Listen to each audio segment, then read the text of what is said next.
Hello everyone, रासा kitchen में आप लोगों का बहुत बहुत स्वागत है। आज मैं आप लोगों के लिए आलू बड़ी की ऑथेंटिक रेसिपी लेकर आई हूँ, जो कि बहुत ही जल्दी बनकर तैयार हो जाती है। साथ ही इसका टेस्ट बहुत ही लाजवाब है। आप इसे एक बार खाएंगे तो बार बार बनाएंगे। तो चलिए बनाते हैं बिहारी स्टाइल आलू बड़ी की सब्जी। तो सबसे पहले हम इसके लिए एक मसाला तैयार कर लेंगे। तो यहाँ मैंने एक पैन चढ़ा दिया है। उसमें मैंने डाला है 1 चम्मच धनिया, आधा चम्मच जीरा और आधा चम्मच सौंफ है। मोटी वाली सौंफ को मैंने यूज़ किया है। और साथ ही मैंने 2 तेज़पत्ता डाल दिया है।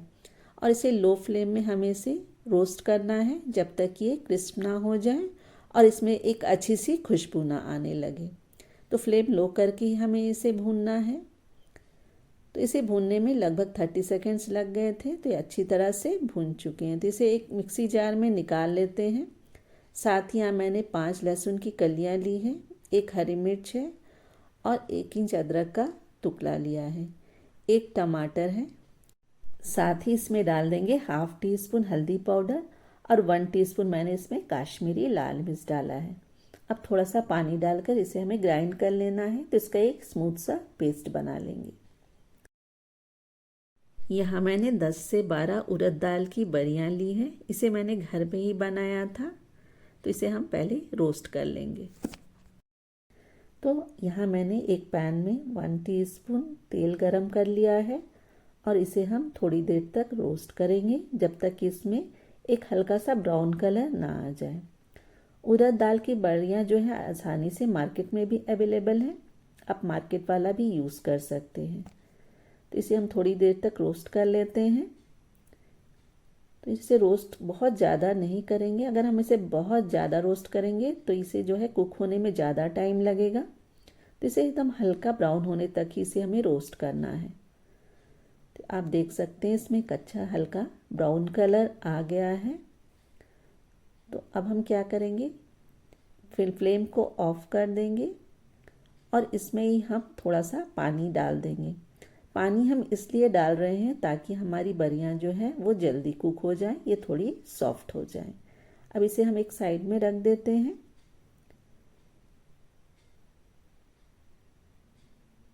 तब तक हम अपने अगले प्रोसेस की ओर बढ़ेंगे। आज हम अपनी आलू बड़ी की सब्जी कुकर में बना रहे हैं। तो यहाँ मैंने कुकर में 2 टेबलस्पून सरसों का तेल डाला है और साथ ही इसमें हाफ टी स्पून जीरा और 2 तेज़पत्ता डाल दिया है।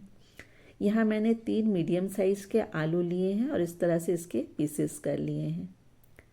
तो अब आलू डाल के इसे हमें रोस्ट करना है जब तक कि आलू जो है हल्के लाइट ब्राउन कलर के ना हो जाए। आप ऑयल की क्वांटिटी अपने टेस्ट और हेल्थ के अकॉर्डिंग कम या ज़्यादा कर सकते हैं। यहाँ मैंने 2 टेबलस्पून ऑयल डाला है, आप 1 टेबलस्पून भी डाल सकते हैं। और आलू डालकर हम इसे थोड़े देर तक इसे फ्राई करेंगे जब तक कि हमारे आलू में एक ब्राउन कलर की कोटिंग ऊपर में ना आ जाए। फ्लेम मैंने मीडियम ही रखा है। अब इसमें नमक डाल देंगे ताकि आलू जो है जल्दी सॉफ्ट हो जाए। इस तरह से चलाते हुए मैंने थोड़ी देर तक इसे लगभग 2 मिनट तक इसे हमें कुक करना है। अब हम इसमें प्याज डाल देंगे। यहाँ मैंने एक मीडियम साइज़ का प्याज लिया था और इसे चॉप करके इसमें डाल देंगे। प्याज को भी हमें लाइट ब्राउन होने तक भूनना है। फ्लेम लो टू मीडियम ही रहेगा। तो आप देख सकते हैं प्याज में भी एक अच्छा लाइट ब्राउन कलर आने लगा है और आलू और प्याज दोनों एक साथ अच्छी तरह से भून चुके हैं। आलू में भी एक ब्राउन कलर की कोटिंग आ गई है और प्याज भी लाइट ब्राउन कलर का हो गया है। तो अब हमने जो मसाले को ग्राइंड करके रखा था, अब हम इसमें ऐड करेंगे। फ्लेम को लो कर देंगे और लो फ्लेम में ही हमें मसालों को थोड़ी देर तक भूनना है, लगभग 2 मिनट तक, जब तक कि मसाले जो है तेल ना छोड़ दें। अगर आपको लगे कि मसाले जो हैं बहुत सूख से गए हैं तो आप इसमें थोड़ा सा पानी ऐड कर सकते हैं।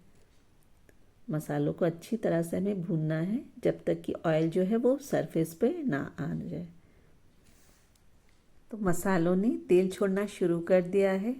तो अब हम क्या करेंगे, अपने बरी को इसमें ऐड कर देंगे। तो हमने पानी के साथ बरी को डुबा के जो रखा था, इसे हम इसमें पानी के साथ ही ऐड कर देना है और एक बार इसे अच्छी तरह से मिक्स करते हुए 1 मिनट तक इसे हम मसालों के साथ भून लेते हैं ताकि बरी भी अच्छी तरह से मसालों के साथ भून जाए। तो अब हम इसमें क्या करेंगे, गर्म पानी ऐड करेंगे। गर्म पानी ऐड करने से एक तो ये होता है कि हमारा जो कुकिंग प्रोसेस है वो रुकता नहीं है और साथ ही जो है सब्जी का टेस्ट जो होता है वो भी चेंज नहीं होता है। आपको जितनी ग्रेवी चाहिए उसके अकॉर्डिंग ही आप इसमें पानी ऐड करें। तो यहाँ मैंने सब्जी के थोड़े ऊपर तक ही पानी डाला है। ये सब्जी जो है चावल या रोटी दोनों के साथ ही बहुत ही अच्छी लगती है। तो आज मैं इसे चावल के साथ खाऊंगी, तो मैंने इसे थोड़ा सा ग्रेवी वाला बनाया है। आप इसे लटपट भी बना सकते हैं। अब यहाँ मैंने इसमें थोड़ा सा पानी और ऐड कर दिया है, मुझे थोड़ा सा कम लगा। अब इसमें 1/4 टीस्पून गरम मसाला पाउडर डाल देंगे और अच्छी तरह से इसे मिक्स कर लेना है। अब कुकर का कवर लगा देंगे और इसे हमें 3 से 4 सीटी आने तक मीडियम फ्लेम में कुक करना है। तो फ्लेम को मैंने मीडियम कर दिया है। तो 4 सीटी आने तक मैंने इसे कुक कर लिया है। तो प्रेशर रिलीज़ करने के बाद ही कुकर खोलेंगे। तो देखिए हमारी सब्जी बनकर बिल्कुल तैयार है दोस्तों। कितनी अमेजिंग लग रही है, आप इसका कलर देख सकते हैं और ये बनी भी बहुत ही टेस्टी है। आप तो इसे एक बार ज़रूर ट्राई कीजिए। चावल या रोटी दोनों के साथ ये सब्जी बहुत ही अच्छी लगती है। तो चलिए इसे हम सर्व करते हैं।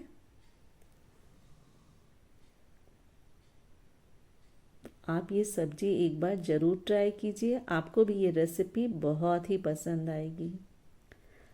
अगर आपको ये रेसिपी अच्छी लगे तो प्लीज़ इसे लाइक ज़रूर करें दोस्तों। यहाँ मैंने इसे थोड़े धनिया पत्ता के साथ गार्निश कर दिया है।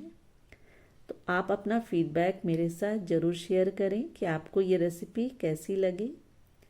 अगर अच्छी लगी हो तो प्लीज़ इसे लाइक करें और आप अगर मेरे चैनल पर नए हो तो इसे सब्सक्राइब भी ज़रूर कर लें। तो जल्द ही मिलूँगी फिर से एक नई रेसिपी के साथ। Till then good bye.